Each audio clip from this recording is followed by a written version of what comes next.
ನಮ್ಮ ಊರಿನ ನಮ್ಮ ಪುತ್ತೂರಿನ ಕಲಾವಿದ ತುಳುನಾಡ ಕಲಾಬಿರ್ಸೆ ತುಂಬಾ ಹೋಗಿದೆ. ಕಾಡಲ್ಲೊಂದು ಸೊಪ್ಪು ಸಿಗ್ತದೆ. ಸೊಪ್ಪು ಹೇಳುದಿಲ್ಲ ಮತ್ತೆ ಸೊಪ್ಪು ನಾಟಕ ತಪ್ಪಿಸೋದಕ್ಕೆ ನಮ್ಗೆ ಆಗೋದಿಲ್ಲ. ನಾವು ಬಂದಿರೋದೇ ಅದರಿಂದ. ಸೊ ಆ ಮೂಲವನ್ನ ನೀವು ಮರಿತಿಲ್ಲ. ಅದು ಸಾಧ್ಯನೇ ಇಲ್ಲ. ಒಮ್ಮೆ ಬಿರಿಯಾನಿ ಸಿಕ್ತು ಅಂತ ಅಲ್ಲಿ ಹೋದ್ರೆ ಗಂಜಿನ ಬಿಡ್ಬೇಕಾಗಿತ್ತು. ಯಕ್ಷಗಾನದಲ್ಲಿ ವೇಷ ಏನಾದ್ರು ಹಾಕಿದ್ರ, ಪಾತ್ರಗಳೇನಾದ್ರು ಮಾಡಿ? ದೇವತಾ ಬಲಗಳೆಲ್ಲ ಅದು ಮಾಡ್ತಾ ಇದ್ದಿದ್ದು. ಆಮೇಲೆ ಕೃಷ್ಣ ಆದಿಮೈ ವರ್ಷಕ್ಕೊಂದು ನಾಟಕ ಮಾಡಿದಾಗ ಯಕ್ಷಗಾನನ್ನು ಮಾಡುವ ಅಂತ ಹೇಳ್ಬಿಟ್ಟು ಅದರಲ್ಲೊಂದು ವಿಷ್ಣು ಪಾತ್ರ ಮಾಡಿದ್ದೆ. ಬಣ್ಣ ಹಚ್ಚಿದ್ದು ನಾಟಕದಲ್ಲೇ. ನಾನು 7th ಅಲ್ಲಿ ಇರ್ಬೇಕಾದ್ರೆ ಅಜ್ಜಿನ ಗೌಜಿ ಅಂತ ನಾಟಕದಲ್ಲಿ ಹೀರೋಯಿನ್ ಪಾತ್ರ ಮಾಡಿರೋದು. ಅದು ಹೀರೋಯಿನ್ ಸ್ತ್ರೀ ಪಾತ್ರ ಮಾಡಿರೋದು. ಕಲಾರತ್ನ ಅಂತ ಒಂದು ಬಿರುದು ಕೊಟ್ಟಿರೋದು ನಿಮ್ಗೆ ಗೊತ್ತಿದ್ದು. ಅದು ಈಗ ಬರೆದಿರೋದು ಮಾಸಿ ಹೋಗಿದೆಯೇನೋ, ಬರೀ ಫ್ರೇಮ್ ಅಷ್ಟೇ ಇರಬೇಕು. ನಿಮ್ಗೆ ಯಾವ್ದಾರು ಒಂದು ವಿಲನ್ ಮಾಡ್ಬೇಕು, ನಿಮ್ಗೆ ಕಂಪ್ಲೀಟ್ ವಿಲನ್ ಮಾಡಬೇಕು ಅಂತ ಹೇಳ್ತಾ ಇದ್ದೆ. ಸಲೀಮನೆ ಎತ್ತಿಸ್ಬಿಡಿ. ವೀಕ್ಷಕರೇ ನಮಸ್ಕಾರ. ಮನದ ಮಾತು ಈ ಒಂದು ವಿಶೇಷವಾದ ಕಾರ್ಯಕ್ರಮಕ್ಕೆ ತಮಗೆಲ್ಲರಿಗೂ ಕೂಡ ಪ್ರೀತಿಪೂರ್ವಕವಾದ ಸ್ವಾಗತವನ್ನು ಬಯಸ್ತಾ ಇದ್ದೇನೆ. ನಾನು ಗೌತಮ್ ಶೆಟ್ಟಿ. ಸಾಮಾನ್ಯವಾಗಿ ಈ ಸಂಚಿಕೆಯಲ್ಲಿ ಹಲವಾರು ವ್ಯಕ್ತಿಗಳ ಮನಸ್ಸಿನ ಮಾತನ್ನು ನಾವು ಕೇಳಿದ್ದೇವೆ. ಅವರು ಬೆಳೆದು ಬಂದಂತಹ ಹಾದಿಯನ್ನು ನೋಡಿದ್ದೇವೆ. ಅವರ ಬದುಕಿನ ಪುಸ್ತಕದ ಒಂದಷ್ಟು ಪುಟಗಳನ್ನು ತಿರುವಿ ಹಾಕುವಂಥ ಕೆಲಸವನ್ನು ಕೂಡ ಮಾಡಿದ್ದೇವೆ. ಅದೇ ರೀತಿ ಇವತ್ತು ಮತ್ತೋರ್ವ ಅತಿಥಿ ನಮ್ಮ ಜೊತೆಗೆ ಇದ್ದಾರೆ. ಇವರು ಬಹುಶಃ ತುಳುನಾಡಿನಲ್ಲಿ ಪರಿಚಯ ಇಲ್ಲದವರು ಯಾರು ಕೂಡ ಇರಲಿಕ್ಕಿಲ್ಲ. ಆದರೆ ಇತ್ತೀಚಿನ ದಿನಗಳಲ್ಲಿ ಬಹುಶಃ ತುಳುನಾಡಿನ ನಮ್ಮ ಮಣ್ಣಿನ ಸಂಸ್ಕೃತಿ ಪರಂಪರೆಯನ್ನು ಇಡೀ ವಿಶ್ವದ ಉದ್ದಗಲಕ್ಕೆ ಪರಿಚಯಿಸಿದಂತಹ ಸಿನಿಮಾ ಕಾಂತಾರದ ಬಳಿಕ ಬಹಳಷ್ಟು ಬ್ಯುಸಿಯಾಗಿದ್ದಾರೆ ಅಂತ ಹೇಳ್ಬೋದು. ಅದಕ್ಕಿಂತ ಮುಂಚಿನ ಒಂದು ಇವರ ಜೀವನದ ಮಗ್ಗುಲು ಒಂದು ಥರ ಆದರೆ ಆ ಬಳಿಕದ ಮಗ್ಗುಲು ಇನ್ನೊಂದು ಥರ. ಕಾಂತಾರದಲ್ಲಿ ಸುಂದರನ ಪಾತ್ರದಲ್ಲಿ ಬಣ್ಣವನ್ನು ಹಚ್ಚಿ ಎಲ್ಲರ ಒಂದು ಮನಸ್ಸನ್ನು ಗೆದ್ದಿರುವಂತಹ ತನ್ನ ಒಂದು ವಿಶಿಷ್ಟ ಮ್ಯಾನರಿಸಮ್ನ ಮೂಲಕವೇ ಎಲ್ಲರ ಒಂದು ಪರಿಚಯ ಜೊತೆಗೆ ಎಲ್ಲರ ಒಂದು ಅಚ್ಚುಮೆಚ್ಚಿನ ನಟರಾಗಿ ಪ್ರಸಿದ್ಧಿಯನ್ನು ಪಡೆದಿರುವಂತಹ ನಮ್ಮ ಊರಿನ ನಮ್ಮ ಪುತ್ತೂರಿನ ಕಲಾವಿದ ದೀಪಕ್ ರೈ ಪಾಣಜಿಯವರು ನಮ್ಮ ಜೊತೆಗೆ ಇರುವಂತಹ ವಿಶೇಷ ಅತಿಥಿ. ಮೊದಲಿಗೆ ಅವರನ್ನು ಪ್ರೀತಿಯಿಂದ ಕಾರ್ಯಕ್ರಮಕ್ಕೆ ಸ್ವಾಗತಿಸ್ತೇನೆ. ಆ ಬಳಿಕ ಅವರ ಬಗ್ಗೆ ಒಂದಷ್ಟು ಪರಿಚಯವನ್ನು ನಿಮ್ಮ ಮುಂದೆ ಇಡ್ತೇನೆ ಅಂತ ಹೇಳ್ತಾ ದೀಪಕ್ ರೈ ಪಾಣಜಿಯವರಿಗೆ ಪ್ರೀತಿಪೂರ್ವಕ ಸ್ವಾಗತವನ್ನು ಬಯಸ್ತಾ ಇದ್ದೇನೆ. ನಮಸ್ಕಾರ. ದೀಪಕ್ ರೈ ಪಾಣಜೆಯವರ ಬಗ್ಗೆ ಹೇಳಬೇಕು ಹೇಳುವ ಮುನ್ನ ಒಂದು ವಿಚಾರವನ್ನು ಹೇಳಬೇಕು. ಈ ಕಾರ್ಯಕ್ರಮವನ್ನು ವೀಕ್ಷಿಸಿದವರು ಹೇಳ್ಬೋದು, ದೀಪಕ್ ರೈ ಕಲಾವಿದೆ, ನಮ್ಮ ಊರುದಾರು, ನಮ್ಮ ತುಳು ರಂಗಭೂಮಿ ಅವಡು, ತುಳು ಸಿನಿಮಾ ರಂಗ ಅವಡು, ಮುಲ್ತ ಒಂಜಿ ಪ್ರಬುದ್ಧ ಕಲಾವಿದೆ, ಬಾರಿ ಫೇಮಸ್ ಆಯ್ನ ಕಲಾವಿದೆ. ಅಂಚಾದಪ್ಪನಾಗ ಆರ್ನ ಇಂಟರ್ವ್ಯೂನು ನಿಕ್ಲು ದಾಯೆ ಕನ್ನಡ ಮಲ್ತೊಂದುಲ್ಲಾರು ಐನ್ ತುಳುಟೆ ಮಲ್ತದೊಲ್ಯತ ಪನ್ಪಿನ ಒಂಜಿ ಪ್ರಶ್ನೆ ಇಪ್ಪು. ಆಂಡ ದೀಪಕ್ ರೈ ಪಾಣಜೆ ಇನಿ ಖಾಲಿ ನಮ್ಮ ತುಳುನಾಡಿಗೆ ಸೀಮಿತ ಆದಿಜ್ಜರು ಆರ್ನ ಒಂಜಿ ಖ್ಯಾತಿದಾದ ಉಂಡು. ಅವು ಇಡೀ ನಮ್ಮ ಕರ್ನಾಟಕದ ಕನ್ನಡ ಸಿನಿಮಾ ರಂಗ ಉಪ್ಪು ಆಯ್ತೊಟ್ಟಿಗೂ ನಾನೊಂಜಾತ್ ಸಿನಿಮಾ ರಂಗೋಡ್ಲ ಆರು ನಟನೆ ಮಂತೊಂದುಲ್ಲೇರು. ಅಂಚಾದ ಆ ಮಾತ ಅಭಿಮಾನಿಲೆಗ್ಲ ಒಂಜಿ ಈ ಯಾರನ್ನ ಬಗ್ಗೆ ಒಂಜಾತ್ ತೆರೆಯೋನಂಚಿನ ಅವಕಾಶ ಆವಡು ಪನ್ಪಿನ ಉದ್ದೇಶಡ್ ಕನ್ನಡಡಿ ಒಂಜಿ ಇಂಟರ್ವ್ಯೂನು ಮುಂದುವರಿಸೋದಿಲ್ಲ ಪನ್ನೊಂದು. ದೀಪಕ್ ರೈ ಪಾಣಜಿಯವರು ನಾನು ಈಗಾಗಲೇ ಹೇಳಿದ ಹಾಗೆ ನಮ್ಮ ದಕ್ಷಿಣ ಕನ್ನಡ ಜಿಲ್ಲೆಯ ಪುತ್ತೂರು ತಾಲೂಕಿನ ಪಾಣಜೆ ಎನ್ನುವಂತಹ ಊರಿನ ಗುವೆಲ್ಗದ್ದೆ ಎನ್ನುವಂತಹ ಒಂದು ಪ್ರದೇಶದವರು. ಇಲ್ಲೇ ವಿದ್ಯಾಭ್ಯಾಸವನ್ನು ಮುಗಿಸಿದಂತಹ ಬಳಿಕ ಪ್ರಸಿದ್ಧ ನಾಟಕ ತಂಡ ನಂದಿಕೇಶ್ವರ ನಾಟಕ ತಂಡದ ಮೂಲಕ ಒಂದಷ್ಟು ನಾಟಕಗಳಲ್ಲಿ ಪಳಗಿದವರು. ಆ ಮೂಲಕ ಒಬ್ಬ ಪ್ರಬುದ್ಧ ಕಲಾವಿದನಾಗಿ ಮುಂದುವರಿದವರು ಅನ್ನುವಂಥದ್ದನ್ನು ಕೂಡ ಹೇಳ್ಬೋದು. ಆ ಬಳಿಕ ಮತ್ತೆ ತುಳು ರಂಗಭೂಮಿ, ತುಳು ಸಿನಿಮಾಗಳಲ್ಲಿ ನಟನೆಯನ್ನು ಮಾಡಿದವರು. ಸರಿಸುಮಾರು 1,500ಕ್ಕೂ ಅಧಿಕ ಕಾರ್ಯಕ್ರಮಗಳಲ್ಲಿ ಇವರು ಭಾಗವಹಿಸಿದ್ದಾರೆ, ವೇದಿಕೆಯನ್ನು ಹಂಚಿಕೊಂಡಿದ್ದಾರೆ. ಬಹುಶಃ ಕನ್ನಡ ರಿಯಾಲಿಟಿ ಶೋಗಳಲ್ಲೂ ಕೂಡ ನಟಿಸಿದ್ದಾರೆ. ಮಜಭಾರತದಲ್ಲೂ ಕೂಡ ಇವರ ಒಂದು ಪಾತ್ರವನ್ನು ಇಡೀ ಕರುನಾಡು ಮೆಚ್ಚಿಕೊಂಡಿದೆ. ಅದೇ ರೀತಿ ಕರಾವಳಿಯ ತುಳು ರಿಯಾಲಿಟಿ ಶೋಗಳಲ್ಲಿ ಕೂಡ ಮಸ್ಕಿರಿ ಕುಡ್ಲಾ ಎನ್ನುವಂಥ ಒಂದು ತಂಡದ ಮೂಲಕ ಹಲವಾರು ಪ್ರದರ್ಶನಗಳನ್ನು ಕೊಟ್ಟು ಮನಗಳನ್ನು ತಲುಪಿದವರು ಅಂತ ಹೇಳಿದರೂ ಕೂಡ ಖಂಡಿತ ತಪ್ಪಾಗೋದಿಲ್ಲ. ಅದರ ಜೊತೆಗೆ ನಾಟಕ ತಂಡದಲ್ಲಿ ಕೂಡ ಪ್ರಬುದ್ಧ ಕಲಾವಿದರಾಗಿ ಅದರ ಜೊತೆಗೆ ಚಲನಚಿತ್ರಗಳಲ್ಲಿ ಕೂಡ ನಟನೆಯನ್ನು ಮಾಡಿಕೊಂಡು ಎಲ್ಲರ ಮನಸ್ಸನ್ನು ಗೆದ್ದಿದ್ದಾರೆ. ಕಾಂತಾರ ಸಿನಿಮಾ ಗೊತ್ತಿದೆ, ಅದರ ಜೊತೆಗೆ ಹಲವಾರು ಸಿನಿಮಾಗಳು ಇವರ ಮೂಲಕ ಆಗಿದೆ ಅನ್ನುವಂಥದ್ದು. ಬಹುಶಃ ಎಲ್ಲವನ್ನು ನಾವು ಹೇಳಿದರೆ ಅದು ಮುಗಿಲಿಕ್ಕಿಲ್ಲ. ಒಂದಷ್ಟು ಅವರ ಬದುಕಿನ ಪುಟಗಳನ್ನು ತಿರುಗಿ ಹಾಕ್ತಾ ಒಂದಷ್ಟು ದೀಪಕ್ ರೈ ಅವರಿಂದಲೇ ಒಂದಷ್ಟು ಮಾತುಗಳನ್ನು ಕೇಳೋಣ ಅಂತ ಹೇಳ್ತಾ, ಇನ್ನು ಇವರ ಬಿರುದನ್ನು ಕೂಡ ಹೇಳಲೇಬೇಕು. ತುಳುನಾಡ ಕಲಾಬಿರ್ಸೆ ಎನ್ನುವಂಥ ಒಂದು ಬಿರುದನ್ನು ಕೂಡ ಪಡೆದುಕೊಂಡಿದ್ದಾರೆ. ಬಹುಶಃ ದೀಪಕ್ ರೈ ಅವರು ಹೆಚ್ಚಿನ ಕಲಾವಿದರನ್ನು ನಾವು ಆ ಬಿರುದಿನ ಮೂಲಕ ಸಂಬೋಧಿಸ್ತೇವೆ. ಆದರೆ ಇವರು ಎಂದಿಗೂ ಕೂಡ ಬಿರುದನ್ನು ಬಯಸಿದವರಲ್ಲ. ಸದಾ ಸಿಂಪಲ್ ಆಗಿ ಸದಾ ಒಂದು ನಗುಮುಖದಲ್ಲಿ, ಅಂದರೆ ಸಾಮಾನ್ಯವಾಗಿ ನಾವು ಅವರ ಕ್ಯಾರೆಕ್ಟರ್ಗಳಲ್ಲಿ ಏನು ಕಾಣ್ತೇವೆ ಆ ಒಂದು ಮುಗ್ಧತೆ, ಅದೇ ರೀತಿಯ ಒಂದು ಮುಗ್ಧತೆಯನ್ನು ಇಟ್ಟುಕೊಂಡಿರುವಂಥ ಒಂದು ಕಲಾವಿದ ಅಂತ ಹೇಳ್ಬೋದು. ಬಹುಶಃ ನಾವು ಹೇಳಿದ್ದು ಒಂದು 15% ಕೂಡ ಇಲ್ಲ, ಇನ್ನೊಂದಷ್ಟು ಅವರಿಂದ ಮಾತನಾಡೋಣ ಅಂತ ಹೇಳ್ತಾ, ಹೇಗಿದ್ದೀರಿ ಈಗ ದೀಪಕ್ ರೈ ಪಾಣಾಜೆ ಅವರು? ಚೆನ್ನಾಗಿದ್ದೀನಿ, ನೀವೇ ಹೇಗಿದ್ದೀರಿ? ನಾವು ಆರಾಮ. ನನ್ನ ಬಗ್ಗೆ ಹೇಳೋದೆಲ್ಲ ನೀವೇ ಹೇಳಿ ಆಯ್ತು, ಇನ್ನು ಹೇಳಬೇಕು ಅಂತ ನಾವು ಹೇಳಿದ್ರಲ್ಲಿ ಅದು ಎಲ್ಲ ಅರ್ಧಂಬರ್ಧ ಆಗಿದೆ. ಅದು ನೀವೇ ಹೇಳಿದ್ರೆ ಅದಕ್ಕೊಂದು ಭೂಷಣ ಅಂತ. ಬಹುಶಃ ಕಾಂತಾರ ಆದ್ಮೇಲೆ ಸ್ವಲ್ಪ ಬ್ಯುಸಿ ಆಗಿದ್ದಾರಾ ಅಂತ? ಸ್ವಲ್ಪ ಬ್ಯುಸಿ, ಹೌದು. ಒಳ್ಳೆ ಅವಕಾಶಗಳು ಬರ್ತಾ ಇದೆ. ಆಗ ಹೆಚ್ಚಿದ್ದು ಅದೇ ಕನ್ನಡ ಫಿಲಮಿನಲ್ಲೇ ಬರ್ತಾ ಇದೆ. ಆದರೆ ಸ್ವಲ್ಪ ನಮಗೆ ಹೋಗೋದಕ್ಕೆ ಅನುಕೂಲ ಆಗೋದಿಲ್ಲ, ಯಾಕಂತಂದರೆ ಈ ಕಡೆ ನಮ್ಮದು ಈ ನಾಟಕ ಇದ್ದಿದ್ದರಿಂದ ತುಂಬ ಫಿಲಮ್ಗಳೆಲ್ಲ ಮಿಸ್ ಆಗ್ತಾ ಇದೆ. ಅಂದರೆ ಶೂಟಿಂಗ್ ಎಲ್ಲ ಮೈಸೂರು, ಬ್ಯಾಂಗ್ಳೂರು, ಆ ಕಡೆ ಶಿವಮೊಗ್ಗ, ಆ ಕಡೆ ಎಲ್ಲ ಕರೀತಾರೆ. ಆ ಕಡೆ ಕರಿಬೇಕಾದ್ರೆ ನಮಗಿಲ್ಲಿ ನಾಟಕ ಇದ್ದಾಗೆಲ್ಲ ಡೇಟ್ ಕೊಡೋದಕ್ಕೆ ಸ್ವಲ್ಪ ಕಷ್ಟ ಆಗುತ್ತೆ. ಅವರಿಗೆ ಇಲ್ಲಿಂದ ಈ ಡೇಟಿಂದ ಈ ಡೇಟ್ವರೆಗೆ ಬೇಕು ಅಂತ ಕೇಳ್ತಾರೆ. ಕಂಟಿನ್ಯೂಲ್ಲಿ ಶೂಟಿಂಗ್ ಇಟ್ಕೊಂಡಿರ್ತಾರೆ. ಆ ಟೈಮಲ್ಲಿ ಮಿಡ್ಲಲ್ಲಿ ನಮಗೊಂದು 2-3 ನಾಟಕ ಏನಾರು ಇದ್ದರೆ ಆ 2 ನಾಟಕದಿಂದಾಗಿ ನಮಗೆ ಅಲ್ಲಿ ಹೋಗೋದಕ್ಕೆ ಆಗೋದಿಲ್ಲ ಅವರಿಗೆ. ಅಂದರೆ ಅವ್ರು ಬೇಕೇ ಬೇಕು ಅಂತ ಕೇಳಿರ್ತಾರೆ. ಈ ನಾಟಕ ತಪ್ಪಿಸೋದಕ್ಕೆ ನಮ್ಗೆ ಆಗೋದಿಲ್ಲ, ನಾವು ಬಂದಿರೋದೇ ಅದರಿಂದ. ಹಾಗೆ ಸೊ ಆ ಮೂಲವನ್ನು ನೀವು ಮರಿತಿಲ್ಲ, ಅದು ಸಾಧ್ಯನೇ ಇಲ್ಲ. ಸೊ ಹಾಗಾಗಿ ಯಾವಾಗ ಒಂದು ಗಂಜಿ, ಅದು ಒಮ್ಮೆ ಬಿರಿಯಾನಿ ಸಿಕ್ತು ಅಂತ ಅಲ್ಲಿ ಹೋದರೆ ಗಂಜಿನ ಬಿಡ್ಬೇಕಾಗಿತ್ತು. ದಿನನಿತ್ಯದ ಗಂಜಿ ಅದು ಅಂತ. ಹಾಗೆ ಸ್ವಲ್ಪ ಸ್ಮೆಲ್ ಜಾಸ್ತಿ ಹೊತ್ತಿರ್ಬೋದು. ಓಕೆ, ಆದರೆ ಹೊಟ್ಟೆ ತಣಿಸೋದು ಗಂಜಿ ಮಾತ್ರ. ಓಕೆ, ಹರ್ಷದ ಕುಳನ್ನು ನಂಬಿ ವರ್ಷದ ಕುಳನ್ನು ಕಳ್ಕೊಳ್ಬಾರ್ದು ಅಂತ. ಓಕೆ, ಬಹುಶಃ ಕೆಲವರಿಗಷ್ಟೇ ಗೊತ್ತಿರ್ಬೋದು, ದೀಪಕ್ ರೈ ಪಾಣಾಜೆ ಅವರು ಈಗ ರಂಗಭೂಮಿಯಲ್ಲಿ ಕಲಾವಿದರಾಗಿರ್ಬೋದು. ಕನ್ನಡ ನಾಟಕ, ಕನ್ನಡ ಸಿನಿಮಾ, ತುಳು ನಾಟಕ ಎಲ್ಲದರಲ್ಲೂ ಕೂಡ ಆ್ಯಕ್ಟ್ ಮಾಡಿರ್ಬೋದು. ಆದರೆ ಅವರು ಬಾಲ್ಯದಲ್ಲಿ ಆಸಕ್ತಿಯನ್ನು ಹೊಂದಿದ್ದು ಯಕ್ಷಗಾನದತ್ತ ಅನ್ನುವಂಥದ್ದು ಬಹುಶಃ ಹೆಚ್ಚಿನವರಿಗೆ ಗೊತ್ತಿರಲಿಕ್ಕಿಲ್ಲ. ಹಾಗಾಗಿ ಒಂದಷ್ಟು ಅವರ ಬಾಲ್ಯ ಹೇಗೆ ಪ್ರೇರಣೆ ಆಯಿತು ಇವರು ಈ ಒಂದು ರಂಗಭೂಮಿಗೆ ಪಾದಾರ್ಪಣೆಯನ್ನು ಮಾಡೋದಕ್ಕೆ ಅನ್ನುವಂಥದ್ದನ್ನು ಕೂಡ ಕೇಳೋಣ. ನೀವು ಹೇಗೆ, ಅಂದರೆ ಸಣ್ಣಂದಿನಲ್ಲಿ ಅಂದ್ಕೊಂಡಿದ್ರ ಅಥವಾ ಯಾರನ್ನಾದರೂ ನೋಡಿ ನಾನು ಇದೇ ಥರ ಆ್ಯಕ್ಟರ್ ಆಗಬೇಕು, ನಾನು ಈ ಥರ ರೋಲ್ ಮಾಡಬೇಕು, ಹಾಗೆ ಅಂದ್ಕೊಂಡು ಬಂದದ್ದ? ತುಂಬ ಸಲ ಆ ಥರ ನನಗೆ ಮನಸ್ಸಲ್ಲಿ ಬರುತ್ತದೆ. ಯಾವುದಾದ್ರೂ ನೋಡ್ಬೇಕಾದ್ರೆ ನಾನು ಆ ಪಾತ್ರ ಆಗ್ತಾನೆ. ಈ ಏನು ನಾಗವಲ್ಲಿ ಸ್ಟೋರಿ ಕೇಳಿದಾಗೆ, ಅದರಲ್ಲಿ ಹೇಳಿದಾಗೆ ನಾನು ಹಾಗೆ ಯಕ್ಷಗಾನ ಭಾಳ ಹುಚ್ಚು ನಾನು ಚಿಕ್ಕನ್ನಲ್ಲೇ. ಯಾಕೆಂದರೆ ಕೆಲವರೆಲ್ಲ ಕಲಾವಿದರೆಲ್ಲ ನಮ್ಮ ಮನೆಗೆಲ್ಲ ಬರ್ತಾಯಿದ್ರು. ನಮ್ಮ ಊರಲ್ಲಿ ಏನಾದ್ರು ಮೇಳ ಬಂದಾಗ ಅದರಲ್ಲಿ ಯಾರಾದರೂ ನಮ್ಮ ಹೌದು ಪರಿಚಯದವರಿದ್ದಾಗ ಮನೆಗೆ ಬರೋದಿತ್ತು. ನಮ್ಮ ಸಂಬಂಧಿಕರೆಲ್ಲ ಇದ್ದರು, ಅವ್ರ ಜೊತೆ ಎಲ್ಲ ಯಕ್ಷಗಾನಕ್ಕೆ ಹೋಗೋದು. ಅವಾಗೆಲ್ಲ ಅವರೆಲ್ಲ ಬಂದಾಗ ನಮ್ಮ ಸಂಬಂಧಿಕರು ಅದರಲ್ಲಿ ಇದ್ದಾರೆ ಅಂತಂದಾಗ ಅದೊಂದು ಭಾಳ ಖುಷಿ. ಆಸಕ್ತಿ ಯಾಕೆ ಅಂತಂದ್ರೆ ನಾವು ಟಿಕೆಟ್ ತೆಗಿಬೇಕು ಅಂತಿಲ್ಲ, ಅವರಿದ್ದಾರೆ ಅನ್ನೋ ಗ್ಯಾರಂಟಿ. ಬೆಳಗ್ಗೆ ತನಕ ಆರಾಮ್ ನೋಡ್ಬೋದು ಅಂತ. ಇಲ್ಲ ಅಂತಂದ್ರೂ ಮನೆಯಿಂದ ದುಡ್ಡು ಕೊಟ್ಟಿಲ್ಲ ಅಂತಂದರೆ 12 ಗಂಟೆವರೆಗೂ ಟೆಂಟು ಹೊರಗಡೆನೇ ಇದ್ದು ಆಮೇಲೆ ಒಳಗೋಗಿದ್ದು ಇದೆ. ಈಗಲೂ ನೆನಪಾಗ್ತಾ ಇದೆ ಅದು. ಹೌದು, ಯಕ್ಷಗಾನ ಅಂತಂದ್ರೆ ಅಷ್ಟು ಇಷ್ಟ. ಆ 12 ಗಂಟೆ ತನಕ ಏನು ಮಾಡ್ತಾಯಿದ್ವಿ ಅಂತಂದರೆ ಚೌಕಿಯಲ್ಲೇ ಇರ್ತಾಯಿದ್ವಿ. ನನಗೆ ಸಣ್ಣನಿಂದ ಹಾಗೆ ಅವರು ಮೇಕಪ್ ಮಾಡೋದಾಗಲಿ, ವೇಷ ಕಟ್ಟೋದಾಗಲಿ ಅದೆಲ್ಲ ನೋಡೋದು ಅಂತಂದರೆ ಭಾಳ ಆಸಕ್ತಿ. ಚಿಕ್ಕನಿಂದ ಮಾತ್ರ ಅಲ್ಲ, ಈಗಲೂ ಅಷ್ಟೇ. ನಾನು ಎಲ್ಲರೂ ಯಕ್ಷಗಾನ ಹೋದಾಗ ಒಂದು ಅರ್ಧದಷ್ಟು ನನ್ನ ಚೌಕಿಯಲ್ಲೇ ಉಳ್ಕೊತೀನಿ. ಈಗ ಹೆಚ್ಚಿನ ಕಲಾವಿದರು ನಮ್ಮ ಪರಿಚಯದವರಾಗಿದ್ದರಿಂದ ಅವ್ರ ಹತ್ರ ಮಾತಾಡಿ ಹಾಗೆ ಅಲ್ಲೇ ಉಳ್ಕೊಳ್ಳೋದಿದೆ. ಓಕೆ, ಅದರಲ್ಲಿ ಆಸಕ್ತಿ ಜಾಸ್ತಿ ಇತ್ತು. ಆಮೇಲೆ ಹೌದು, ನಮ್ಮಲ್ಲೇ ಹೈಸ್ಕೂಲಲ್ಲೇ ನಮಗೆ ಸಬ್ಬಣ್ಣಕೋಡಿ ರಂಭಟ್ ಅಂತ ಅವರು ಗುರುಗಳಾಗಿ ಬಂದರು. ಅವೆಲ್ಲ ನಾಟ್ಯ ಕಲ್ತಿದ್ದೆ. ಆಮೇಲೆ ಮತ್ತೆ ಹಾಗೆ SSLC ಆಗಿ PUC ಆಗಿ ಮತ್ತೆ ಬ್ಯಾಂಗ್ಳೂರು ಕಡೆ ಹೋದಾಗ ಅದನ್ನೆಲ್ಲ ಬಿಡಬೇಕಾಯ್ತು ಹೋಗ್ತಾ. ಓಕೆ, ಅಲ್ಲಿಗೆ ನಿಂತಿದ್ದು. ಆದರೆ ಎಷ್ಟು ಅವರು ಕಲಿಸಿದ್ದಾರೆ ಅಷ್ಟು ಈಗಲೂ ನೆನಪಿದೆ, ಅದು ಈಗಲೂ ಯೂಸ್ ಮಾಡ್ಕೋತೀನಿ. ಅದು ಬೇಸಿಕ್ಕನ್ನೆಲ್ಲ ಕಲ್ತಿದ್ದೀರಿ? ಹೌದು, ಬೇಸಿಕ್ ಮಾತ್ರ ಕಲ್ತಿರೋದು. ಆದರೆ ಈಗಲೂ ನನಗೆ ಯಕ್ಷಗಾನ ಅಂತಂದರೆ ಭಾಳ ಆಸಕ್ತಿ. ಆಮೇಲೆ ಬೆಂಗಳೂರಿಗೆ ಹೋದಾಗ ಅಲ್ಲೂ ಅಷ್ಟೇ ಸ್ವಲ್ಪ ಕ್ಲಾಸಿಕಲ್ ಡ್ಯಾನ್ಸ್ ಬೇಸಿಕ್ಕು ಸ್ವಲ್ಪ ಹೋಗ್ತಾ ಇದ್ದೆ. ಅವಾಗ ಏನಾಯ್ತು ಅಂತಂದರೆ ಅಲ್ಲಿ ಲೇಡೀಸ್ ಅಷ್ಟೇ ಇದ್ದರು, ಸ್ವಲ್ಪ ಕಮ್ಮಿ ಅಂತಲ್ಲ, ನಾನು ಒಬ್ಬನೇ ಇದ್ದೆ ಇದ್ದಾಗ. ಅದು ಸ್ವಲ್ಪ ನರ್ವಸ್ ಅಂತಲ್ಲ. ಆಮೇಲೆ ಮತ್ತೆ ಅವ್ರ ಗುರುಗಳೇ ಆಮೇಲೆ ಮತ್ತೆ ನಮ್ಗೆ ಕಳಿಸ್ತಾ ಇದ್ದ ಗುರುಗಳು ಬಾಂಬೆ ಹೋಗ್ಬಿಟ್ರು ಏನೋ ಫಿಲಮ್ ಇದರಲ್ಲಿ. ಆಮೇಲೆ ಅದನ್ನು ಅಲ್ಲೇ ಕಟ್ಟಾಯಿತು.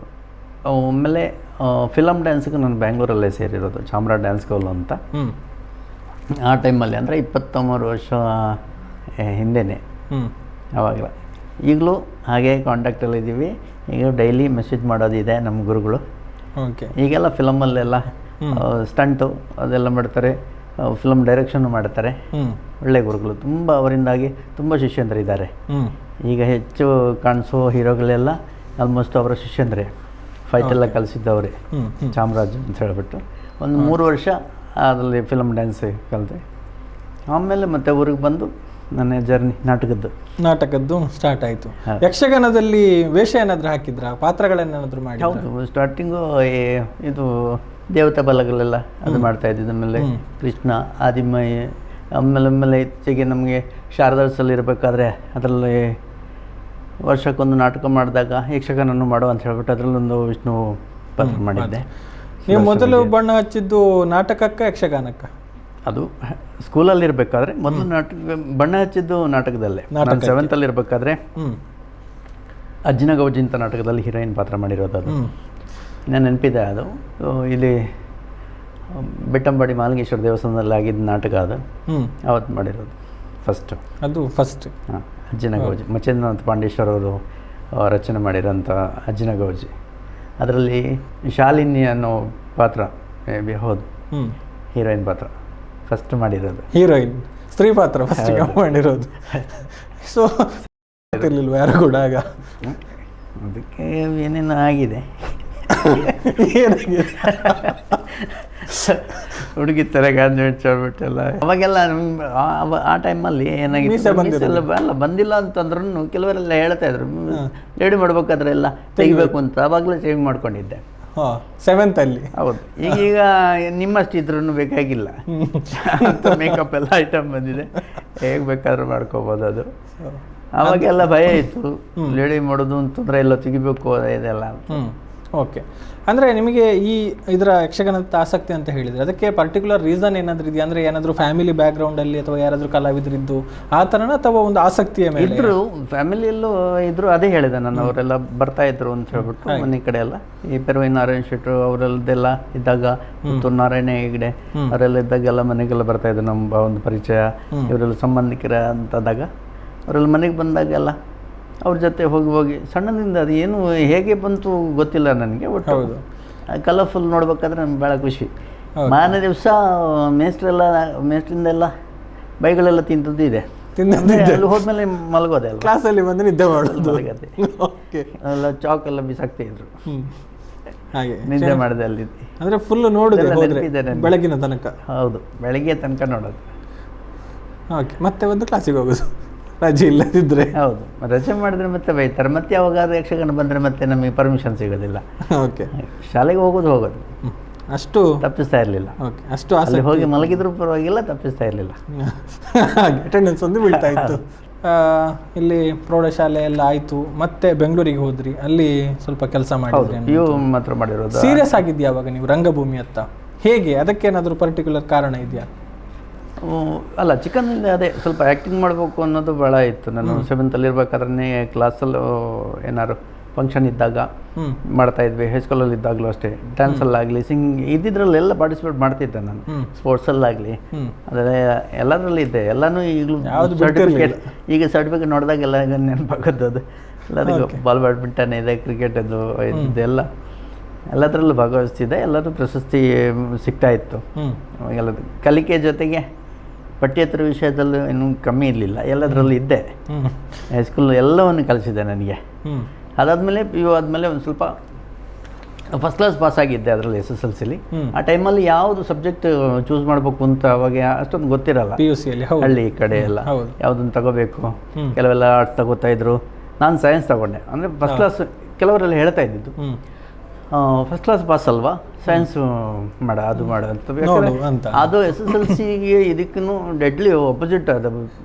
ಅದು ಕಲಿಬೇಕು ಅಂತಂದರೆ ಸಾಧಾರಣ ಇದರಲ್ಲಿ ಇದ್ದಿದ್ದ ಸಬ್ಜೆಕ್ಟ್ ಅದರಲ್ಲಿ ಅಷ್ಟೊಂದು ಈಸಿಯಾಗಿ ಇರಲ್ಲ. ನನಗೆ SSLC ಮ್ಯಾಥ್ಸ್ ಅಂತಂದರೆ ಭಾಳ ಈಸಿ, ತುಂಬ. ಇದರಲ್ಲಿ ಭಾಳ ಕಷ್ಟ ಆಯ್ತು ಇದರಲ್ಲೇ. ಆ ಟೈಮಲ್ಲಿ ಸ್ವಲ್ಪ ಹೆಲ್ತಿ ಇಶ್ಯೂ ಇತ್ತು. ಈ ನಾವು ಟ್ರಾವೆಲ್ ಎಲ್ಲ ಮಾಡ್ತಾ ಇರಲಿಲ್ಲ, ಹಳ್ಳಿ ಕಡೆ ಇದ್ದಿದ್ದಲ್ವ. ಪುತ್ತೂರು ಬರೋದು ಅಂತಂದ್ರೆ ಲಾಂಗ್ ಜರ್ನಿ ನಮ್ದು ಅವಾಗ. ಹೌದು, ಇದ್ದಿದ್ದು ಒಂದೊಂದು ಬಸ್ಸಲ್ಲೇ ಬರಬೇಕಾಗಿತ್ತು. ಅವಾಗೆಲ್ಲ ಕಷ್ಟ ಇತ್ತು ಮನೇಲಿ ಕೂಡ. ಆವಾಗ ಮೈಗ್ರೇನ್ ಸ್ವಲ್ಪ ಸ್ಟಾರ್ಟ್ ಆಯಿತು, ಅದೆಲ್ಲ ಪ್ರಾಬ್ಲಮ್ ಆಗಿ ಪುತ್ತೂರು ಬಂದ ಕೂಡಲೇ ನಾನು ಕ್ಲಾಸಿಗೆ ಹೋಗೋ ಬದಲು ಸೀದಾ ದೊಡ್ಡ ಇಲ್ಲೇ ಇರೋದು ಪುತ್ತೂರಲ್ಲಿ, ಅಲ್ಲಿಗೆ ಹೋಗ್ತಾಯಿದ್ದೆ. ಅಲ್ಲಿಗೆ ಹೋಗೋದು ಮಲಗೋದು ಅಷ್ಟೇ. ಕ್ಲಾಸಿಗೆ ಅಂತಂದರೆ ಆಗ್ತಾ ಇರಲಿಲ್ಲ ತಲೆನೋವಲ್ಲಿ, ಏನೋ ಪ್ರಾಬ್ಲಮ್ ಇತ್ತು ಅವಾಗ. ತುಂಬ ತಪ್ಪಿಸ್ಕೊಂಡೆ, ಎಕ್ಸಾಮ್ ಕೂಡ ಇದರ ಅಟೆಂಡ್ ಮಾಡೋಕ್ಕಾಗಿಲ್ಲ. ಅಲ್ಲಿಗೆ ಕಟ್ಟಾಯಿತು ಎಜುಕೇಷನ್. ಓಕೆ, PUCಗೆ. ಆಮೇಲೆ ಮತ್ತೆ ಅಲ್ಲಿಂದ ಸೀದಾ ಬೆಂಗಳೂರಿಗೆ ಹೋಗಿರೋದು. ಬೆಂಗಳೂರಲ್ಲಿ ಕೆನರಾ ಟೂಲ್ ಫಾರ್ಮ್ಸ್ ಅಂತ, ಅದಕ್ಕಿಂತ ಮೊದಲು ನಾನು ಕೊರಿಯರ್ ಸರ್ವಿಸಲ್ಲಿ ಸ್ವಲ್ಪ ವರ್ಕ್ ಮಾಡ್ತಿದ್ದೆ. ನಮ್ಮ ಫ್ರೆಂಡು ಸತ್ಯನಾರಾಯಣ ಭಟ್ ಅಂತ, ಅವ್ರ ಜೊತೆ ಅವ್ರು ಕರ್ಕೊಂಡು ಹೋಗಿದ್ದು. ಓಕೆ, ಕರ್ಕೊಂಡು ಹೋಗಿದ್ದೆ ಇನ್ನೊಬ್ಬರು ಉದಯಣ್ಣ ಅಂತ, ಅವ್ರ ಜೊತೆ ಸೇರಿಬಿಟ್ಟು ಅಲ್ಲಿ ಕೊರಿಯರ್ ಸರ್ವಿಸಲ್ಲಿ ಸ್ವಲ್ಪ ಸಮಯ ಕೆಲಸ ಮಾಡಿದ್ದೆ. ಪರಿಚಯನೇ ಇಲ್ಲ ಬೆಂಗಳೂರು ಅಂತಂದರೆ, ಪುತ್ತೂರೇ ನನಗೆ ದೊಡ್ಡದು ಆವಾಗ. ಓಕೆ, ಫಸ್ಟ್ ಟೈಮ್ ಇಲ್ಲದೆ ಅದರಲ್ಲಿ ಸೈಕಲಲ್ಲಿ ಹೋಗ್ತಿದ್ದೆ ಬೆಂಗಳೂರಲ್ಲಿ ಸೈಕಲ್. ಹೌದು, ಕೊರಿಯರ್. ಆದ್ರೂ ನನಗೆ ಒಂದು ಅಡ್ರೆಸ್ನ ಅಲ್ಲಿ ಏನು ಪಾರ್ಸಲ್ ಇದೆ ಅದು ಕೊಟ್ಟೇ ಬರ್ತಿದ್ದೆ, ಯಾವುದು ಡೆಲಿವರಿ ಮಾಡೇ ಬರ್ತಿದ್ದೆ. ಮಾತ್ರ ಎಷ್ಟೇ ಲೇಟ್ ಆಗಿದ್ರು ಒಂದೊಂದು ಕಡೆ ಹೋದಾಗ ವಾಪಸ್ ಬರೋದಕ್ಕೆ ದಾರಿ ಗೊತ್ತಾಗಲ್ಲ ನನಗೆ, ಅಂಥ ಜಾಗಕ್ಕೆಲ್ಲ ಹೋಗಿದ್ದೀನಿ. ಆದರೂ ಎಲ್ಲಿ ವಾಪಸ್ ತಂದಿಲ್ಲ, ಎಲ್ಲ ಡೆಲಿವರಿ ಮಾಡೇ ಬಂದಿದ್ದೆ. ಅದಾದಮೇಲೆ ಮತ್ತೆ ಅವರೇ ಸತ್ಯನಾರಾಯಣ ಭಟ್ ಅಂತ ಇದ್ರು, ನಮ್ಮ ಮನೆ ಪಕ್ಕನೇ ಇದ್ದಿದ್ದವರು. ಅವರು Canara tool forms private limited ಅಂತ ಅದರಲ್ಲಿ ವರ್ಕ್ ಮಾಡ್ತಾಯಿದ್ದೆ, ಸೂಪರ್ವೈಸರ್ ಆಗಿದ್ದರು. ನಾನು ಏನು ಮೆಕ್ಯಾನಿಕಲ್ ನಾನೇನು ಸ್ಟಡಿ ಮಾಡಿಲ್ಲ, ಅಂದರೆ ಅಲ್ಲೇ ಇದ್ಬಿಟ್ಟು ಅಲ್ಲಿ ಹೋಗೋದು, ಅವ್ರ ಜೊತೆ ಎಲ್ಲ ನೋಡ್ಕೊಂಡು ಎಲ್ಲ. ಅದು ಕಟಿಂಗ್ ಮಿಷಿನ್ ಇತ್ತು, ಲೇತ್ ವರ್ಕ್ ಇತ್ತು, ಮಿಲ್ಲಿಂಗ್ ಇತ್ತು, ಸರ್ಫೇಸ್ ಗ್ರೈಂಡಿಂಗು, ಸಿಲಿಂಡ್ರಿಕಲ್ಲು, ಅದೆಲ್ಲ ಇತ್ತು. ಎಲ್ಲ ನೋಡ್ಕೊಂಡು ಎಲ್ಲ. ಮತ್ತು ಅವ್ರ ಜೊತೆ ಇದೆಲ್ಲ ಸ್ವಲ್ಪ ಪ್ರಾಬ್ಲಮ್ ಅಂತ ಹೇಳಿದೆ ನಾನು, ಹಿಂಗೆಲ್ಲ ಗೊತ್ತಾಗಲ್ಲ ಆ ಕಡೆ ತಿರ್ಗೋದು. ಮತ್ತು ಅಲ್ಲೇ ಸೇರಿಸಿದ್ರು, ಹೆಲ್ಪರಾಗಿ ಸೇರಿಬಿಟ್ಟು ಕಟ್ಟಿಂಗ್ ಮಿಷಿನಲ್ಲಿ ವರ್ಕ್ ಮಾಡಿ ಸ್ಟಾರ್ಟಿಂಗು. ಲೇತ್ ವರ್ಕ್ ಮಾಡ್ತಾ ಇರಲಿಲ್ಲ, ಬಟ್ ಗೊತ್ತು ಸ್ವಲ್ಪ. ಮಿಲ್ಲಿಂಗ್ ಮಾಡ್ತಿದ್ದೆ. Last surface grinding machine operator ಆಗಿ ಪ್ರಮೋಷನ್ ಆಯಿತು. ಹೌದು, 7 ವರ್ಷ ಇದ್ದೆ. 7 ವರ್ಷ ಕೆಲಸ ಮಾಡಿದ್ದೀನಿ. 7 ವರ್ಷ ಕೆಲಸ ಮಾಡಿದ್ದೀನಿ ಬೆಂಗಳೂರಲ್ಲಿ. ಆಮೇಲೆ ಇನ್ನೊಂದು ಫ್ಯಾಕ್ಟ್ರಿ ಮಾಡಿದೆ, ಕೆನರಾ ಟೂಲ್ ಫಾರ್ಮ್ಸ್ ಅಂತಿತ್ತು, Canara micron services private limited ಅಂತ ಇನ್ನೊಂದು ಇದು ಮಾಡಿದರು. ಇವಾಗಲೂ ವಾಸುದೇವರಾವ್ ಆಮೇಲೆ ಸುಂದರ್ ಅಂತ ಇಬ್ಬರು ಪಾರ್ಟ್ನರೇ ಇದ್ದಿದ್ದು. ಸುಂದರ್ ಸರ್ ಅಂತಂದರೆ ನಮ್ಮ ಊರವರೇ ಅವರು. ಇನ್ನೊಬ್ಬರು ಪಾರ್ಟ್ನರು ಈ ಕಡೆಯವರೇ, ಬೆಂಗಳೂರವರಲ್ಲ. ಇಬ್ಬರು ಪಾರ್ಟ್ನರ್. ಅದರಲ್ಲಿ ಸರ್ಫೇಸ್ ಗ್ರೈಂಡಿಂಗ್ ಅದು ನನ್ನ ಮಿಷಿನ್ಗೆ ಬರೋದು ಎಲ್ಲ ಫಿನಿಶ್ ಆದಮೇಲೆ, ಎಲ್ಲ ಮಿಷಿನ್ಗೆ ಹೋದ್ಮೇಲೆ ನನ್ನಲ್ಲಿ ಬರೋದು. ಅಲ್ಲಿ ಮೈಕ್ರಾನಲ್ಲೂ ಅದು ಹೋಯ್ತು ಅಂತಂದರೆ ಆಯಿತು, ರಿಜೆಕ್ಟ್. ಅದು ಐಟಮ್ ಲಕ್ಷಗಟ್ಟಲೆದು ಅದು ರಿಜೆಕ್ಟ್. ಅಲ್ಲೆಲ್ಲ ನಿದ್ದೆಗೆಟ್ಟು ಮಾಡಿದ್ರೆ ಹೋಯ್ತು. ಅಂದರೆ ನನಗೆ ಆಲ್ಮೋಸ್ಟ್ ನಾನು ನೈಟ್ ಶಿಫ್ಟಲ್ಲಿ ವರ್ಕ್ ಮಾಡ್ತಿದ್ದೆ. ಡ್ಯಾನ್ಸ್ ಕ್ಲಾಸ್ಗೆ ಹೋಗ್ಬಿಟ್ಟು ನೈಟ್ ಫುಲ್ ವರ್ಕ್ ಮಾಡಬೇಕಾಗಿತ್ತು, ಅದು ನಿಂತ್ಕೊಂಡು ವರ್ಕ್ ಮಾಡಬೇಕಾಗಿತ್ತು. ಈಗೆಲ್ಲ ಆಟೋಮೆಟಿಕ್ ಎಲ್ಲ ಮಿಷಿನ್ ಬಂದಿದೆ, ಎಲ್ಲ ಫೀಡ್ ಮಾಡಿಬಿಟ್ರೆ ಬೆಳಗ್ಗೆ ತನಕ ಇರ್ಬೋದು, ಪರವಾಗಿಲ್ಲ. ಅವಾಗೆಲ್ಲ ನಿಂತು ವರ್ಕ್ ಮಾಡಬೇಕಾಗಿತ್ತು, ಮ್ಯಾನುವಲ್ ಆಗಿ ಮಾಡಬೇಕಿತ್ತು. ಮ್ಯಾನುವಲ್ಲೇ ಇತ್ತು ಅವಾಗ. ಅದನ್ನು ಈ ಲೈಟೆಲ್ಲ ಅದನ್ನು ನೋಡಿದ್ರೆ ನಿದ್ದೆ ಬರ್ತಿತ್ತು. ಆ ನಿದ್ದೆಯಲ್ಲೇ ಹಂಗೆ ಕಟ್ಕೊಡ್ಬೇಕಾಗಿತ್ತು. ಅದು ವರ್ಕ್ ಮಾಡ್ತಾನೆ ಇದ್ದೆ, ಅಷ್ಟು ಪ್ರಾಕ್ಟೀಸ್ ಆಗಿತ್ತು. ಅಂದರೆ ಈ ಡ್ಯಾನ್ಸು ಒಂದು 2-3 ಗಂಟೆ ಎಲ್ಲ ಡ್ಯಾನ್ಸ್ ಪ್ರಾಕ್ಟೀಸ್ ಮಾಡಿಕೊಂಡು ಅಲ್ಲಿಂದ ಮತ್ತೆ ಸೈಕ್ಲಲ್ಲಿ ಹೋಗ್ತಿದ್ದೆ ನಾನು ಆ ಟೈಮಲ್ಲಿ. ಅದೊಂದು ಸುಸ್ತು. ಹೌದು, ಅಲ್ಲಿಂದ ಒಂದು 7 ಕಿಲೋಮೀಟ್ರ್ ಇತ್ತು ನನ್ನ ರೂಮಿಂದ. ನನ್ನ ಕ್ಲಾಸು ನನ್ನ ರೂಮ್ ಪಕ್ಕನೇ ಇತ್ತು. ಅಲ್ಲಿಂದ ಡ್ಯಾನ್ಸ್ ಪ್ರಾಕ್ಟೀಸ್ ಆಗಿ ಮತ್ತೆ ನೈಟ್ ಶಿಫ್ಟ್ ಇದ್ದರೆ ಇದು ಫ್ಯಾಕ್ಟ್ರಿಗೆ, ಅಲ್ಲಿಂದ ಮತ್ತೆ ಬೆಳಗ್ಗೆ ಮತ್ತೆ ಮನೆಗೆ ಮತ್ತು ನಾವೇ ಅಡುಗೆ ಮಾಡಬೇಕು ರೂಮಲ್ಲಿ. ಅದಾಯಿತು. ಮತ್ತು ಸಂಜೆ ಕ್ಲಾಸು, ಜರ್ನಿ ಬೆಂಗಳೂರದ್ದು. ಹಾಗೆ 7 ವರ್ಷ. ಅದರ ಮಿಡ್ಲಲ್ಲಿ ನಮ್ಮ ಡ್ಯಾನ್ಸ್ ಎಲ್ಲ ಆಗಿತ್ತು, ಕೆಲವು ಕಡೆ ಎಲ್ಲ ಪ್ರೋಗ್ರಾಮು. ಅವಾಗೆಲ್ಲ ಪ್ರಾಕ್ಟೀಸ್ ಆದಮೇಲೆ ಡ್ಯಾನ್ಸ್ ಎಲ್ಲ ಕಲಿತ ಮೇಲೆ ಒಂದೊಂದು ಈ ಗಣೇಶ ಹಬ್ಬ ಬಂತು ಅಂತಂದರೆ ನಮ್ಮ ಕಡೆ ಒಂದು 2, 3, 4 ವರ್ಷ 10 ಆದರೆ ಇರ್ಬೋದು, ಅಲ್ಲಿ 1 ತಿಂಗಳೂ ಆಚರಣೆ ಮಾಡ್ತಾರೆ ಅಲ್ಲಿ ಬೆಂಗಳೂರು ಅಂತಂದರೆ. ಭಾಳ ವಿಶೇಷ. ಹೌದು, ಒಂದೊಂದು ಸಂಜೆಯಲ್ಲಿ ಒಂದೊಂದು ಗಣಪತಿನ ಕೂರಿಸಿ ಆಚರಣೆ ಮಾಡ್ತಾರೆ. ನಮ್ಮ ಪ್ರತಿದಿನ ನಮಗೆ ಡ್ಯಾನ್ಸ್ ಪ್ರೋಗ್ರಾಮು. ಈ ಕಡೆ ಇಲ್ಲಿ ಫ್ಯಾಕ್ಟ್ರಿಗೆ ರಜಾ ಹಾಕೋಂಗಿಲ್ಲ, ಇದನ್ನು ಮಾಡ್ಕೊತಾ ಇರಬೇಕು. ಪ್ರೋಗ್ರಾಮ್ ಮಿಸ್ ಮಾಡೋಂಗಿಲ್ಲ, ಅದನ್ನು ಹೋಗ್ತಾ ಇರಬೇಕು. ಒಂದ್ಸಲ ಹುಷಾರಿಲ್ಲ ಅಂತಂದ್ರೂ ಒಂದು ಈಗಲೂ ನೆನಪಿದೆ, ನಾನು ಒಂದು ಕಾಂಪಿಟೇಷನ್ಗೆ ಹೋಗಿದ್ದೆ ಬೆಳಗ್ಗೆ. ಅದು ಸೋಲೋ, ಅದು ಕಾಂಪಿಟೇಷನ್. ಬೆಳಗ್ಗೆ ಹೋಗಿ ನಾನು ನಮ್ಮ ಮೇಸ್ಟ್ರು ಇಬ್ಬರೇ ಹೋಗಿರೋದು. ಅದರಲ್ಲಿ ನನಗೆ ನನ್ನ ನಂಬರ್ ಸಿಕ್ಕಿರೋದು ಬೆಳಗ್ಗೆ ಹೋದವ್ರಿಗೆ ಮಧ್ಯಾಹ್ನ ಊಟ ಆಗಿ ಮತ್ತು ಸಂಜೆ ಸಿಕ್ಕಿರೋದು. ಸಂಜೆ ಆದಮೇಲೆ ನಾನು ಅಲ್ಲಿ ಪಾರ್ಟಿಸಿಪೇಟ್ ಮಾಡಿ ವಾಪಸ್ ಬಂದಿದ್ದೆ, ಇಬ್ಬರು ಬಂದಿದ್ದೆ. ಯಾಕೆಂದರೆ ಅವತ್ತು ನಮಗೆ ಪ್ರೋಗ್ರಾಮ್, ಅವತ್ತು ಅಲ್ಲಿ ಕಾದು ನನಗೂ ಹುಷಾರಿಲ್ಲ, ಆದರೂ ಮಾಡಿ ಬಂದಿದ್ದೆ. ಇಲ್ಲಿ ಬಂದಮೇಲೆ ರಿಸಲ್ಟ್ ಆಮೇಲೆ ಗೊತ್ತಾಗಬೇಕು. ಆಮೇಲೆ ಅವ್ರಿಗೇನೋ ತಿಳಿಸಿದ್ರು ಅವರು. ನಮ್ಮದು ಪ್ರೋಗ್ರಾಮ್ ಸ್ಟಾರ್ಟ್ ಆಗಿತ್ತು ಇಲ್ಲಿ. ಕಂಟಿನ್ಯೂ 9 ಡ್ಯಾನ್ಸ್ ಮಾಡಿದ್ದೀನಿ ನಾನು ಇಲ್ಲಿ.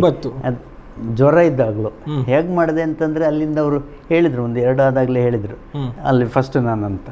ಆದರೆ ಪ್ರೈಸ್ ಅವತ್ತು ತಾರಾ ಅವ್ರ ಕೈಯಲ್ಲಿ ತಗೋಬೇಕಾಗಿತ್ತು. ಬಟ್ ನಾನು ಇಲ್ಲಿದ್ದೆ, ಪ್ರೋಗ್ರಾಮ್ ಬಂದಿದ್ದೆ, ತಗೊಳಕ್ಕಾಗಿಲ್ಲ. ಆ ಖುಷಿಯಲ್ಲಿ ಜ್ವರನೂ ಗೊತ್ತಾಗಿಲ್ಲ, ಏನು ಕಂಟಿನ್ಯೂ ಮಾಡಿದ್ದೆ. ಅವಾಗ ತೊಗೊಂಡಿರೋ ಕಪ್ಪು ಈಗಲೂ ಇದೆ ಮನೆಯಲ್ಲಿ, ಫಸ್ಟ್ ನೆನಪಿದ್ದು. ಫಸ್ಟ್ ಪ್ರೈಸ್ ನಿಮಗೆ ಅಲ್ಲಿದ್ದು ಫಸ್ಟ್ ಪ್ರೈಸ್ ತಗೊಂಡಿರೋದು ಬ್ಯಾಂಗ್ಳೂರಲ್ಲಿ.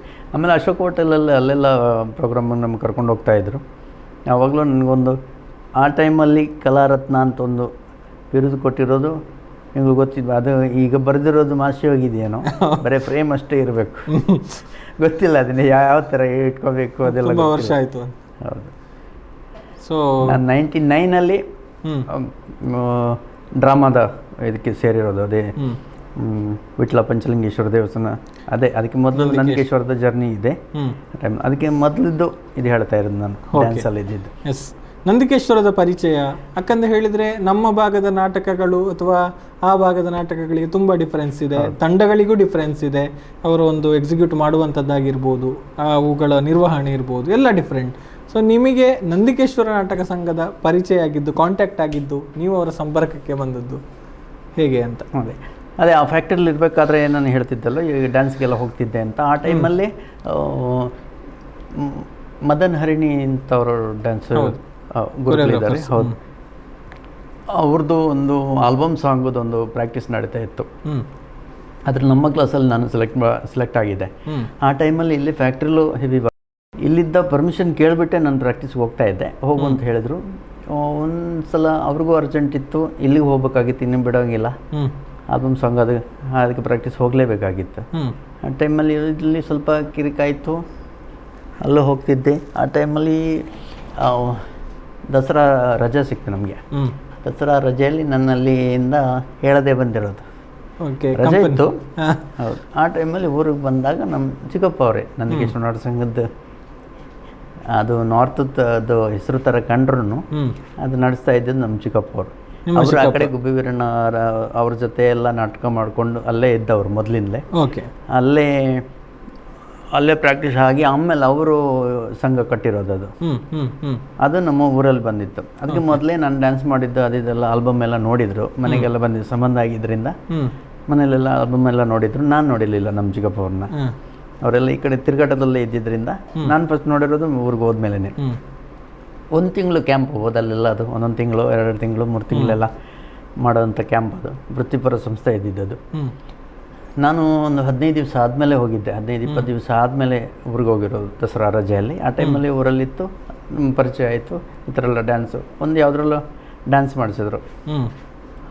ಲಾಸ್ಟ್ ನಾಟಕದ ಅವತ್ತು ಎಲ್ಲ ಮುಗಿದ ಮೇಲೆ ಅದರಲ್ಲೊಂದೆರಡು ಡ್ಯಾನ್ಸ್ ಮಾಡಿಸಿದ್ರು ನನ್ನ. ಅದಾಯಿತು, ಕ್ಯಾಂಪ್ ಕ್ಲೋಸ್ ಆಯಿತು. ನಾನೊಂದು 10 ದಿವಸ ನೋಡಿದ್ದೆ, ಡೈಲಿ ನೋಡ್ತಿದ್ದೆ. ಅದು ನನಗೆ ಸಿಕ್ಕಿದ್ದೆ 10 ದಿವಸ. ಅದಾದಮೇಲೆ ನಮ್ಮೂರಿಂದ ವಿಟ್ಲ ಪಂಚಲಿಂಗೇಶ್ವರ ದೇವಸ್ಥಾನದ ಎದುರುಗಡೆ ಗದ್ದೆಗೆ ಶಿಫ್ಟ್ ಆಯಿತು ಕ್ಯಾಂಪ್. ಹೌದು, ಕ್ಯಾಂಪ್ ಶಿಫ್ಟ್ ಆಯಿತು. ಅಲ್ಲಿ ಹೋಗ್ಬೇಕಾದ್ರೆ ಇಲ್ಲಿದ್ದೆಲ್ಲ ಅವರೆಲ್ಲ ಪರಿಚಯ ಆಗಿದ್ರು, ಅಲ್ಲಿದ್ದ ಕಲಾವಿದರೆಲ್ಲ 10 ದಿನ ಪರಿಚಯ. ಹೌದು, 10 ದಿವಸ ಪರಿಚಯ ಆಗಿದ್ದರಿಂದ ನನಗಿಂತ ಮುಂಚೆನೇ ಹೋಗ್ತಾ ಇದ್ದವರೆಲ್ಲ, ನಮ್ಮಣ್ಣ ಅವರೆಲ್ಲ ಹೋಗ್ತಾಯಿದ್ರು, ನಮ್ಮ ಚಿಕ್ಕಪ್ಪನ ಮಗ ಎಲ್ಲ. ಅವ್ರ ಜೊತೆ ಒಮ್ಮೆ ಇಲ್ಲಿಗೆ ಹೋದೆ, ಅವನ ಒತ್ತಾಯಕ್ಕೆ. ಅಲ್ಲಿದೆಯಲ್ಲ ಅಲ್ಲಿಗೆ ಒಮ್ಮೆ ಹೋಗುವ ಅಂತ. ಓಕೆ. ಇಲ್ಲಿ ಬಂದಾಗ ಇಲ್ಲೊಬ್ರು ಕೌಂಟ್ರಲ್ಲಿ ಕೂರೋರು ಒಬ್ಬರು ಏನು ಪ್ರಾಬ್ಲಮ್ ಮನೆಯದು ಪ್ರಾಬ್ಲಮ್ ಆಗಿ ಹೇಳ್ದೆ ಹೋಗಿದ್ರೋ ಗೊತ್ತಿಲ್ಲ, ಒಟ್ಟು ಇರಲಿಲ್ಲ. ಆವತ್ತು ನಮ್ಮ ಚಿಕ್ಕಪ್ಪವರ ಪಂಚಲಿಂಗೇಶ್ವರ ದೇವಸ್ಥಾನದ ಎದುರುಗಡೆನೇ ಗದ್ದೆಯಲ್ಲೇ ಕೌಂಟ್ರ್ ಇತ್ತು. ಆ ಕೌಂಟ್ರಲ್ಲಿ ಕೂರಿಸಿದ್ರು. ಆ ಕೂರಿಸಿದ್ದು ಮುಹೂರ್ತ ಏನು ಗೊತ್ತಿಲ್ಲ, ಇಲ್ಲಿವರೆಗೆ ರಂಗಭೂಮಿಯಲ್ಲೇ ಇದ್ದೀನಿ. ಓಕೆ, ದೇವರ ಎದುರು ಕೂತವರು ಇವತ್ತು ಅದೇ ಕ್ಷೇತ್ರದಲ್ಲಿ ಮಾಡ್ತಾ ಇದ್ದೀನಿ. ಎಸ್, ಬಹುಶಃ ಅದು ಆಶೀರ್ವಾದ ಅಂತ ಭಾವಿಸ್ತೀನಿ. ಖಂಡಿತ ಯಾವತ್ತೂ ಮರೆಯೋದಿಲ್ಲ ಅದನ್ನು. ಕೌಂಟ್ರಲ್ಲಿ ಕೂತಿದ್ದು. ಅವ್ರದ್ದು ಲೆಕ್ಕ ಎಲ್ಲ ಹಿಂದಿಂದ ಪುಟ ಎಲ್ಲ ನೋಡಿ, ಅವಾಗ ನನ್ನ ಟೈಮ್ ಇತ್ತು, ಗೊತ್ತಿಲ್ಲ. ನಾನು ಫಸ್ಟ್ ಕೂರಿಸಿದ್ರೆ ಏನು ಮಾಡಬೇಕು ಗೊತ್ತಿಲ್ಲ, ಟಿಕೆಟ್ ಕೊಡೋದು ಗೊತ್ತು, ದುಡ್ಡು ತೊಗೋಬೇಕು ಗೊತ್ತು, ಅದೆಲ್ಲ ಗೊತ್ತು. ಆಮೇಲೆ ಅವರು ಹಿಂದ್ಗಡೆ ಪೇಜಿನೆಲ್ಲ ನೋಡಿಬಿಟ್ಟು ಅದು ಹೆಂಗೆ ಬರೆದಿದ್ರು ಅದೆಲ್ಲ ಬರೆದು ಇಟ್ಟಿದ್ದೆ ಲೆಕ್ಕಾಚಾರ. ನಾನು ಯಾವುದು ಮಿಷಿನು ಅಷ್ಟೇ, ನಾನು ಫ್ಯಾಕ್ಟ್ರಿಲಿ ಇದ್ದಾಗಲೂ ಅಷ್ಟೇ, ನಾನು ಯಾವ್ದು ನನಗೆ ಯಾರು ಕಲಿಸಿಲ್ಲ, ನಾನು ನೋಡಿ ಕಲಿಯೋದು ಬೇಡ, ನಾನು ನೋಡಿ ಕಲಿತೀನಿ. ಇಲ್ಲಾಂದ್ರೆ ಸರ್ಫೇಸ್ ಗ್ರೈಂಡಿಂಗ್ ಸಾಧಾರಣ ಅದನ್ನು ಅದು ಸ್ಟಡಿ ಮಾಡದೆ ಕಲಿಯೋಕ್ಕೆ ಸಾಧ್ಯನೇ ಇಲ್ಲ. ಡ್ರಾಯಿಂಗ್ ನೋಡಿಕೊಂಡು ಮಾಡಬೇಕು ಅದನ್ನು, ಅದೆಲ್ಲ ನೋಡಿ ಎಲ್ಲ ಬರೆದಿದ್ದೆ. ಆಮೇಲೆ ಅದರಲ್ಲೇ ಸಾಕ್ತು ಹಾಗೇನೆ. ಮತ್ತು ಒಂದೊಂದು ಸಣ್ಣ ಸಣ್ಣ ಒಂದೊಂದು ಸೀನ್ಗೆಲ್ಲ ಅದಕ್ಕೆಲ್ಲ ಬರಬೇಕಾಗಿತ್ತು. ಒಂದು ಈಗ ಹೌದು, ಒಮ್ಮೆ ಎಂಟ್ರಿ ಕೊಟ್ಟು ಏನಾದ್ರು ಒಂದು ಡೈಲಾಗ್ ಅಥವಾ ಡೈಲಾಗ್ ಇಲ್ಲದೇನೆ ಇರ್ಬೋದು, ಅಂಥದ್ದೆಲ್ಲ ಹೋಗಿ ಹೋಗಿ ಹೋಗಿ ಸಣ್ಣ ಸಣ್ಣ ಪಾತ್ರದಿಂದಲೇ ಹೋಗಿ ಸ್ಟಾರ್ಟ್ ಆಯಿತು. ಹೌದು. ಓಕೆ. ನಂದಿಕೇಶ್ವರದಲ್ಲಿ ಎಷ್ಟು ವರ್ಷ ಆಯಿತು ನಿಮ್ಮ? ನಾನೊಂದು 7 ವರ್ಷ ಇದ್ದೆ.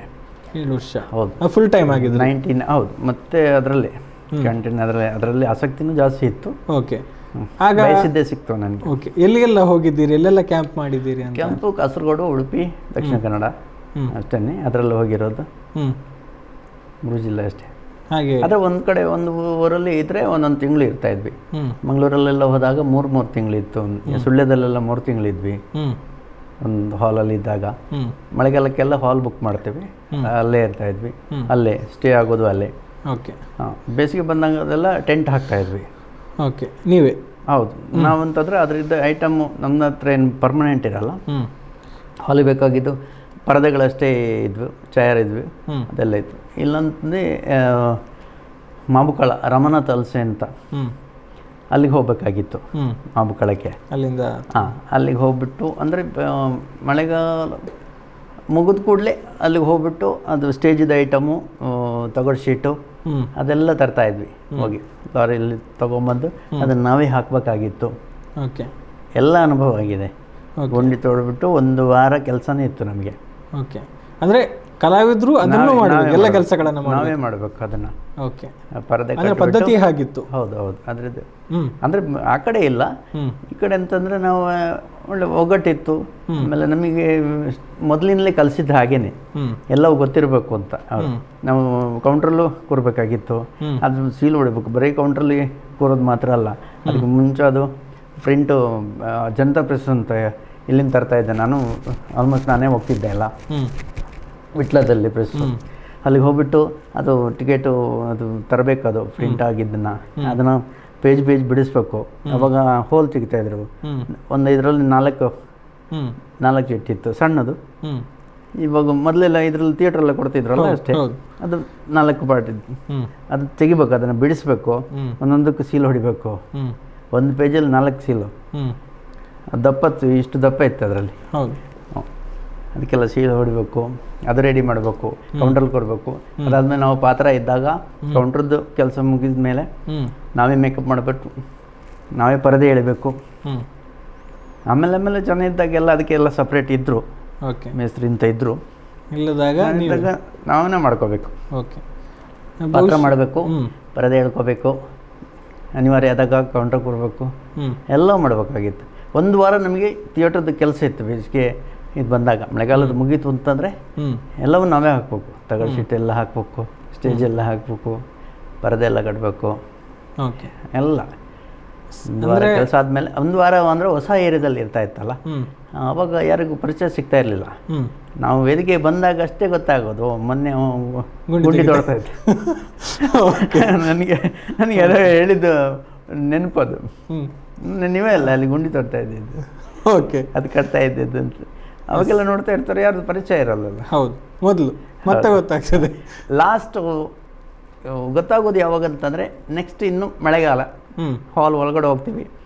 ಅದಕ್ಕಿಂತ ಮುಂಚೆ ಆದರೆ ಗೊತ್ತಾಗುತ್ತೆ, ಯಾಕಂದರೆ 1 ತಿಂಗಳು ನಾಟಕ ಆಗಿರುತ್ತೆ, ಆಮೇಲೆ ನಾವೇ ತೆಗಿಬೇಕಾಗತ್ತಲ್ಲ. ಅದು ತೆಗೆದಾಗ ಮಾತ್ರ ಆ ಕ್ಲೋಸಲ್ಲಿ ಮಾತಾಡ್ತಾರೆ, ನಮ್ಮ ಪಾತ್ರದ ಬಗ್ಗೆ ಮಾತಾಡಿಕೊಂಡು ಪರಿಚಯ ಇರ್ತಾರಲ್ಲ. ಹೌದು, ನಾವು ತಪ್ಸೋಕ್ಕಾಗೋದಿಲ್ಲ. ಹಾಗೆ ಬಹುಶಃ ಅದು ಅನಿವಾರ್ಯತೆ ಆಗಿತ್ತು, ಅಥವಾ ಅದನ್ನು ಹೇಗೆ ಪ್ರೀತಿಯಿಂದ ಮಾಡ್ತಾ ಇದ್ರ ಅಂತ? ಅಂದರೆ ಬೇರೆ ದಾರಿಗಿಲ್ಲ, ಮಾಡಲೇಬೇಕು ಅಂತ ಒಂದು ಸ್ಥಿತಿ ಇತ್ತ ಹೇಗೆ ಅಂತ ಗೊತ್ತಿಲ್ಲ ನನಗೆ. ಅಂತಂದರೆ ನಮ್ಮ ಚಿಕ್ಕಪ್ಪ ಅವ್ರದ್ದು ಏನು ಅಂದರೆ ನಾವೇ ಮೊದಲಿಂದ ಮಾಡ್ತಾ ಇದ್ದಿದ್ದು, ಅದು ನಮ್ಮನ್ನು ಅಷ್ಟು ಪ್ರೀತಿಯಿಂದ ನೋಡ್ತಾ ಇದ್ರು. ನಮಗೂ ಕಲಿಬೇಕು ಅನ್ನೋ ಆಸಕ್ತಿ ಇತ್ತು ಆ ಟೈಮಲ್ಲಿ. ಓಕೆ. ಅದೇ ಮಾಡಿಸುತ್ತೆ ಅದು. ಎಸ್, ಬಹುಶಃ ನಾನು ಇದನ್ನು ಮತ್ತೆ ಕೇಳಬೇಕು ಅಂತ ಇದ್ದೆ, ಆದರೆ ಈಗಲೇ ಕೇಳ್ತಾ ಇದ್ದೇನೆ. ನೀವು ಈಗ ಆರಂಭಿಕ ಹಂತದಲ್ಲಿ ಅಥವಾ ನೀವು ಒಂದಷ್ಟು ವರ್ಷ ಕೆಲಸ ಮಾಡಿದ್ರು ಕೂಡ ಎಲ್ಲವನ್ನು ಕೂಡ ಮಾಡ್ತಾ ಇದ್ರಿ, ಈಗ ಹೇಗಿದೆ ಪರಿಸ್ಥಿತಿ? ಈಗ ಅಂಥದ್ದು ನಿಮಗೆ ಕಾಣೋದಕ್ಕೆ ಸಿಗ್ತಾ ಇದೆಯಾ? ಒಬ್ಬ ಕಲಾವಿದ ಅಂಥದ್ದು ಎಲ್ಲವನ್ನು ಕೂಡ ಮಾಡುವಂಥ ಒಂದು ವ್ಯವಸ್ಥೆ ಆಗಲಿ ಅವಕಾಶ ಆಗಲಿ ಈಗ ಇದೆಯಾ ಅಂತ ನಿಮಗೆ? ಈಗ ಅಂಥ ಕೆಲಸಗಳು ಯಾವುದರಲ್ಲೂ ಇಲ್ಲ.